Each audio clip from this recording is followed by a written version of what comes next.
29 तारीख को यहाँ पर चौकी धुलाई की रस्म होती है। चौकी धुलाई की रस्म के साथ में मुहर्रम शरीफ के तमाम प्रोग्राम चालू हो जाते हैं। 5 मुहर्रम को हज़रत बाबा फरीद गंजी शकर रहमतुल्लाह अलैह का चिल्ला खोला जाता है। इसके अंदर में हजारों ज़ायरीन यहाँ पे हाजिरी देते हैं। उसके बाद में 1 तारीख से लेकर 10 तारीख तक यहाँ पे मसीह खानी होती है, मजलिस होती है, शोहदाए करबला का जिक्र होता है।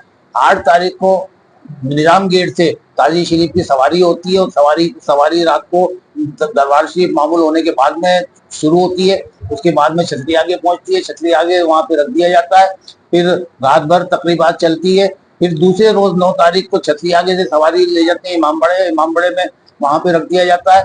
10 तारीख के रोज इमाम बाड़े से सवारी को उठाया जाता है ताजी शरीफ की। वो पूरी रात गश्त करती है। गश्त करने के बाद में झालरे के अंदर में सुबह फजर की नमाज से पहले सैराब कर दिया जाता है। ये मुहर्रम शरीफ के अंदर में यहाँ पे दरबार शरीफ के अंदर में रसूमात रहती है, जो शोहदाए करबला की गम के अंदर में सब लोग शरीक रहते हैं और अपने आजाओ अब्जाओ के लिए दुआ करते हैं और मुल्क के लिए दुआ करते हैं कि अल्लाह ताला अपने हबीब पाक के सदके में, शोहदाए करबला के सदके के अंदर में, मुल्क के अंदर में और भाईचारे के अंदर में, सबके अंदर में अमन और शांति अता फरमाए। ख्वाजा गरीब नवाज के दरबार में मुहर्रम का चांद दिखाई देने से यहाँ पे मसीह खानी शुरू हो जाती है, इमाम हुसैन की तिलावतें शुरू हो जाती हैं, तकरीरें शुरू हो जाती हैं, मसीह खानी शुरू हो जाती है। तो गरीब नवाज के दरबार में ये सिलसिला जो है 12 मुहर्रम तक चलता है।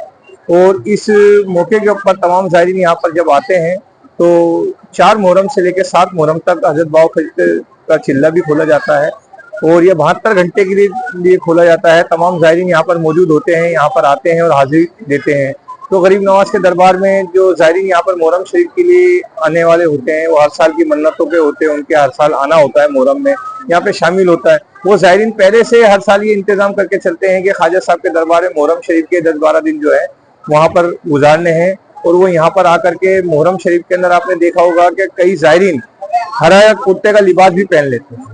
तो ये उनकी अपनी अपनी अकीदत है। तो ख्वाजा साहब के दरबार में जैसे उनके चाहने वालों की जो अकीदत होती है, उसी हिसाब से ख्वाजा साहब के दरबार में आते हैं और आकर के अपने जो नजराना पेश करते हैं, अकीदत पेश करते हैं। तो ये गरीब नवाज के दरबार में जिसको बुलावा होता है, ख्वाजा साहब के दरबार में ताज़ीर की रस्म होती है, जो यहाँ पर 8 मुहर्रम से सवारी की शुरू होती है रस्म और 10 मुहर्रम तक रहती है।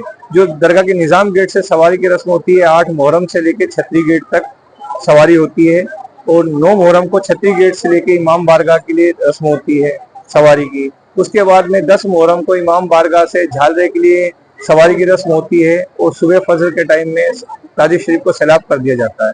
तो ये रस्म हर साल होती है। ताजी शरीफ के जो बनवाए जाते हैं वो अंजुमन सैयद ज़ादगान की जानिब से बनाए जाते हैं और सभी खुद्दाम ख्वाजा इसमें शामिल रहते हैं।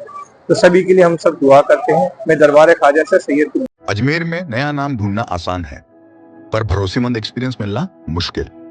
साफल्यम अजमेर, नाम नया, वही पुराने शानदार एजुकेटर्स। कोटा के 20 सालों का अनुभव अब अजमेर के सपनों को करेगा साकार। नीट की शुरुआत most experience and stable team के साथ। Saphalyam Ajmer, join today. If NEET, it's साफल्यम।